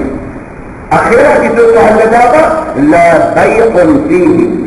Tidak ada unsur duit pada hari akhirat itu. Wala khilal. Dan tidak ada kawan pada hari akhirat itu. Khilal itu makna dia kawan. Tidak ada persahabatan pada hari akhirat itu. Kita akan baca pada bulan depan cerita mahsyar ni. Yang kata di mahsyar ni macam mana keadaan dia. Dia akan main cerita detail insyaAllah pada bulan depan. Cerita ni yang kata mahsyar ni, bapa mak kenal lah anak. Yang kata mahsyar ni anak kenal lah mak. Yang kata mahsyar ni suami kenal lah isteri. Yang kata mahsyar ni abang kenal dah adik. Yang kata mahsyar ni hadis kita dibaca bagaimana Nabi SAW bagi tahu. Nabi kata mahsyar itu manusia dalam keadaan umrah, dalam keadaan tak ada orang dengar di badan. Bila Nabi kata betul Aisyah sampai kata dekat Nabi, dia kata ya Rasulullah, Maknanya orang tengok kita tengok orang lah, dia ada ingat dulu dunia. Dunia kalau kita tak ada apa, orang tengok Allah, tak tahu nak menyawak sama mana. Maka Aisyah bila Nabi habaq keadaan di mahsyar, manusia tak ada seorang benang di badan, dia terus tanya Nabi. Dia kata, ya Rasulullah, maknanya di mahsyar itu orang boleh tengok kita boleh tengok orang. Nabi kata apa? Nabi kata, waktu tu siapa pun tak peduli siapa. Tuan-tuan beradik tengok Aishwarya Rai, duduk dah balik kanan. Rai kan, Raro kan, aku ni tak tahu apa nak jadi ni, aku boleh lepas ke tak boleh lepas dengan macam ni. Dia tak peduli dah, siapa main dua sebelah dia tak peduli dah. Pasal apa? Pasal dia sibuk dengan diri dia sendiri. Diri dia sendiri ni, aku ni bila nak kena panggil ni kita. Tuan-tuan, kita atas dunia kena tunggu lama sikit pun berbaik. Tuan-tuan, susah cerita kata pergi Mekah, stranded dekat airport Jeddah tu cerita besar tu. Sangkut sampai 6 jam, 5 jam dekat airport Jeddah nak clear immigration datang Arab ni. Itu cerita besar. Macam kecil tuan-tuan. Tuan-tuan pergi makan tom yam. Pergi makan tom yam, order tom yam, nasi goreng cili api. Bini kita minta nasi goreng cendawan. Anak kita minta nasi goreng hatenang. Apa nama? 3 orang 3 macam. Minum air mana dia lah. Nasi goreng tak main lagi. Bebaik lah. Ada orang bangkit bebaik dia. Ada kaki bangkit ni. Dia dah ni banyak beli ayam. Dia bangkit makan tak main. Aku nak tunggu dengan dia. Oh sengit. Dia bertanya balik. Toki-tokian ni. Aku nak tunggu dengan dia. Anak saya bertunggu yang lepas hidup. Baiklah. Jadi kau tetap ambil duit, pamak kita balik dia berang. Suruh semua dia makan kedai tu. Pohon yang kata manusia ni atas dunia ni pun pohon. Tuan-tuan boleh bayang tak di mahsyar itu ni, dia duduk tunggu giliran dia nak pergi hisap amalan. Bukan ada apa, nak pergi timbang dia, nak pergi timbang tu, tunggu tak tahu bilang. Tu yang kata getirnya, dan dia akan main insyaAllah. Kita akan baca hadis macam mana dia kata satu kaki dipijak oleh 1000 kaki. Yang kata azab di mahsyar ni, dia berdiri, dia tunggu dia tunggu gila nak timbang amalan, dia tunggu kaki kita ni dipijak oleh 1000 kaki lain. Dalam cerita pasal pengelam peluh ni, paras pukul hari, paras lutut, paras pinggang, paras dada, paras hidung, paras cuping telinga, ni ada tenggelam ni. Diturunkan matahari kadar sejengkai di atas kepala dan digandakan kepanasan matahari itu. Tu macam mana tu keadaan masa tu, siapa yang dipanggil untuk hisap dulu pada orang lain sudah dikira nikmat di sisi Allah. Dalam susah tu, kita tengok orang tunjuk kita petik jari, okey, sabri sampai dulu. Allahu Akbar tuan-tuan, Allahu Akbar. Tu panggil si hisab, belum tentu lagi hisab sekali nak jadi apa, boleh keluar daripada mahsyar tu pun alhamdulillah. Hadis cerita ni, minta ya Allah ya Tuhanku ni dahaga di mahsyar ni, minta ya Allah ya Tuhanku, minta ayam. Satu nampak ayam mendung mai, nampak ayam mendung mai, seronok, ingat ku hujan nak mai, tengok-tengok dia luruh mai kalah jengking atas belakang. Ni azab atas azab yang akan mai di mahsyar ni. Tuan-tuan, apa yang Quran hadis beritahu ni adalah satu benda yang pasti kita akan jumpa. Yang semua benda tu akan jadi mudah ataupun akan jadi susah bergantung kepada kita lah ni, kita nak jadi orang macam mana. Kalau lawan kita memilih untuk beringat kepada Allah, nak dengar Quran, nak dengar hadis, nak betul diri kita, insya-Allah Allah tolong kita di sana. Muslimin dan muslimat yang dirahmati Allah sekalian. Kemudian dia kata apa? Dan di sana tidak ada lagi pertolongan, tidak ada sedekah, tidak ada jual beli, dan tidak ada persahabatan.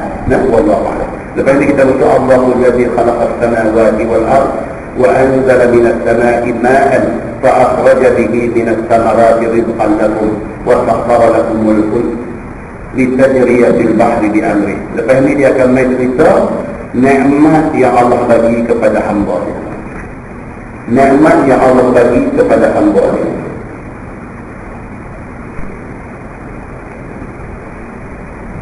Lepas ini Nabi akan cerita apa nikmat Allah bagi dia. Allah sendiri akan sebut, takut kita lupa. Allah beritahu apa nikmat yang dia dah bagi kat kita. Kita baca ayat ni tu baru kita teringat, oh Tuhan bagi benda ni, Tuhan bagi benda ni, Tuhan bagi benda ni. Setelah dia cerita semua nikmat yang dia bagi dekat kita, lepas tu dia kata apa? Dia tutup ayat tu, dia kata apa? Dia kata kalau kamu bilang wa in ta'uddu ni'matallah la tuhsuha. Kalau hampa cuba nak bilang apa nikmat yang Allah bagi kat Allah, hampa takkan larat nak bilang banyaknya nikmat Allah bagi. Lepas tu dia main cerita tentang Nabi Allah Ibrahim alaihissalam bina Ka'bah. Dia akan main cerita tu dulu. Dia akan main cerita Nabi Ibrahim bina Ka'bah, macam mana cara dia bina. Itu sahabat hantar email kat saya. Dia ambil gambar dekat bawah pintu Ka'bah tu. Kan di keliling tu dia panggil Syazarwan. Apa dia panggil? Macam Syazarwan ni macam lebih tu orang Melayu panggil. Macam kita kata koridor tu lah, sikit lah keliling tu kan. So, kita bila tawaf kita tak boleh set ataupun untuk Syazarwan ni kerana dia adalah duduk daripada bangunan Ka'bah kan. So mereka yang digambar Allah ni Kamudi dia lose sikit dari segi kawalan kamera apa semua. Dulu tak boleh tapi lah dengan teknologi handphone semua ada kamera lah ni. Jadi Kamudi boleh diaktifkan lah ni. Lah ni boleh tu posing macam tak rupa di atas Masjidil Haram, posing tunjuk ni langit lah, posing duduk di Kaabah di belakang buat lagu tu macam Kaabah tu dengan jari macam-macam lah ni kan. Kalau puak dia ambil gambar sikit merah tepi boleh buat ni kan. Jadi dia pergi ambil gambar dekat Syazarwan di bawah pintu Kaabah tu. Dia ada kecil bata merah berapa biji tanam dalam semen bata merah. Dapat entah kat saya, dia kata ustaz ada apa-apa cerita lah tentang bata merah ni. Ingat saya ada apa baca merah saja.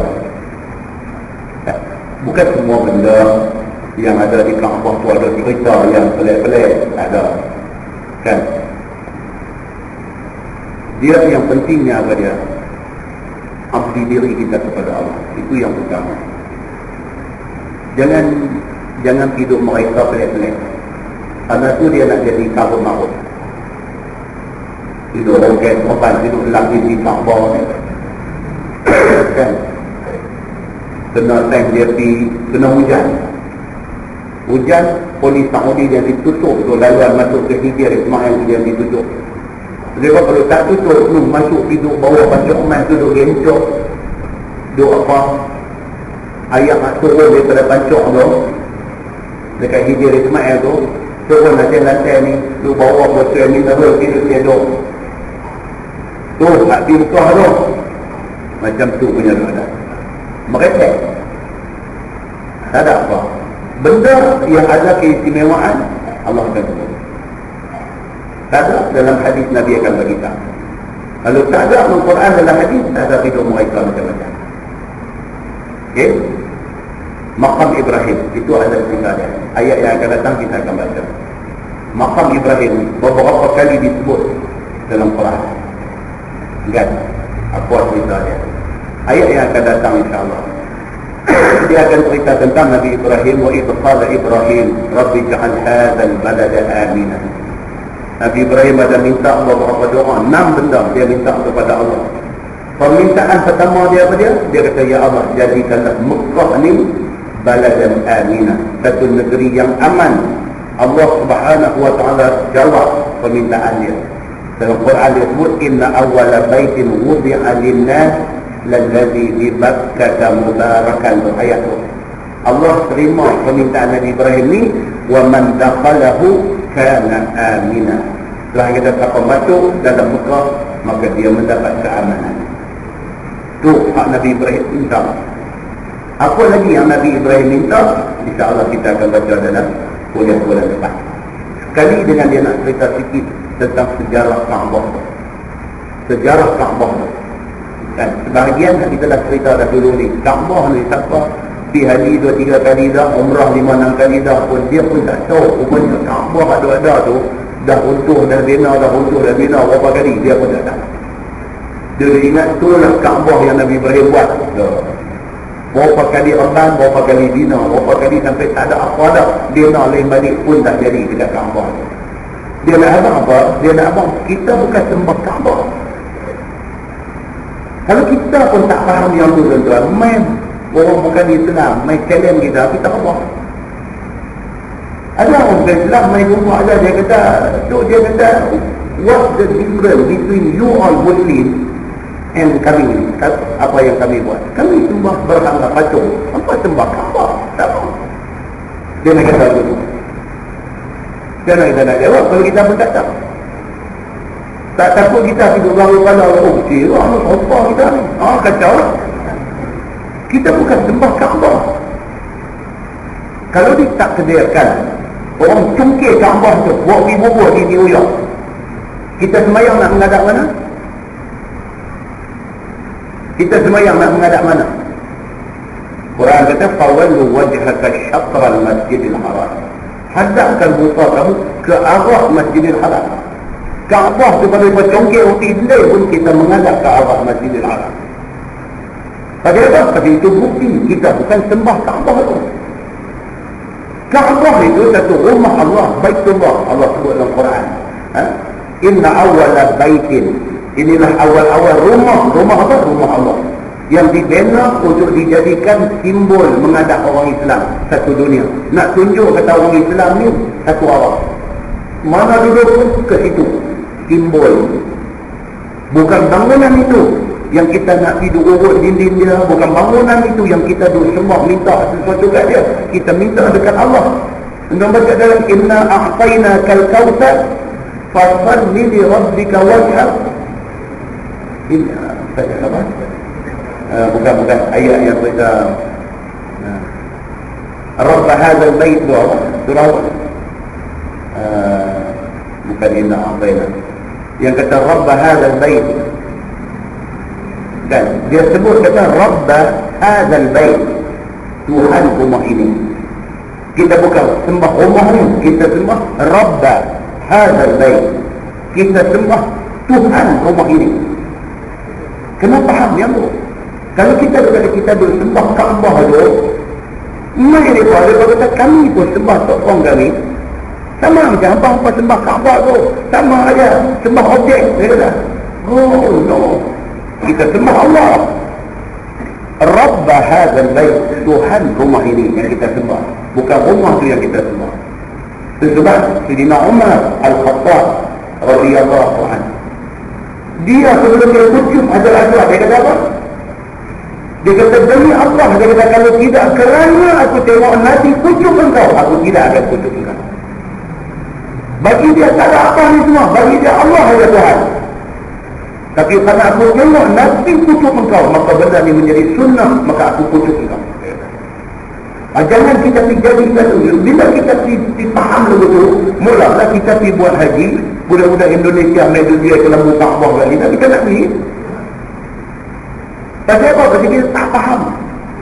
Lepas main di bilik-bilik kita di hotel ni, Pak sudah ada ni Kituah Kaabah. Kita kata kituah apa? Kelambu Kaabah. Ada apa? Keluar tunjuk macam tu. Ni apa? Ini Pak, bisa selamat Bapak daripada itu bukan nakir dalam kubur Pak. Baik. Tidak tahu apa? Tanya apa? Ini dia terjual 600 Pak, 600 rial. Apalah sama Bapak kira 500 Pak. Kata main tak boleh bohong. Mula tak faham. Okeylah Pak, 450 Pak. Kita kata sama lah main tengah. Berapa Pak mau dia nak berjalan juga. Pada nak dapat orang bodoh untuk kita ni bukan ramai. Dia dah dapat lah, dia bagi jaring juga. Kita kata 300 boleh lah, 350 lah Pak. Dia try 50 ni. Bagi 300 jadi tadi dah. Okey lah Pak, 300 Pak, jangan bilang semua orang lain. Hai, kita pun pegang-pegang tu aku tak apa dah. Bukan nakir hamai dah hitam ke biru ke apa dah. Aku sendiri kami dalam kehidupan nang balik saja. Ibu Haji dibawa faham tu pergi. Sayanglah tu kan. Kena bagi jelas tentang benda ni. Kena bagi jelas. Kalau diceritakan tentang Zam-Zam tu ada kelebihan, ada keistimewaan dia, kita nak tengok dulu adakah ayat Quran, adakah hadis cerita tentang dia. Kalau ada, okey. Tak ada, kita ada. Orang bawa kita berjalan ziarah Madinah. Ziarah Madinah pergi sampai, dia kata ini kebun kurma Salman Al-Farisi. Dia kata kebun kurma Salman Al-Farisi. Di sini tadi kita pergi mata ayah Madinah. Mata ayah Madinah. Apa tu? Jangan lepas peluang sampai di sana lagi semua jemaah berhubung dengan mata ayah daripada bumi Madinah ni. Dia pakai hak perempuan kita terhubung ni. Ambil ayah semayang mata ayah Madinah. Ya Allah, ada cerita kata mata ayah Madinah tu kalau ambil ayat semayang nak jadi lagu mana tak? Buka gelembung tu jadi macam mana pula? Tujuan pengajian ni apa tuan-tuan? Nak berhenti benda-benda ni. Jangan kita tersasar setelah Allah bagi dengan kita jalan kebenaran. Nah, wallahu a'lam. Saya tangguh dengan tasbih kafarah dan surah Subhanallah.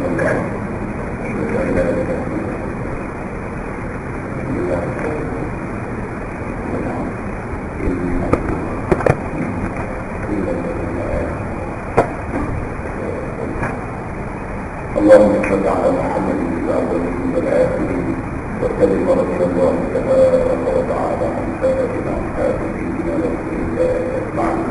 بسم الله الرحمن الرحيم. الحمد لله رب العالمين حمدا يوافي نعمه ومزيدا مزيدا. يا ربنا الحمد كما ينبغي لجلال وجهك الكريم وعظيم سلطانك. رضينا بالله ربا وبالإسلام دينا وبمحمد نبيا ورسولا.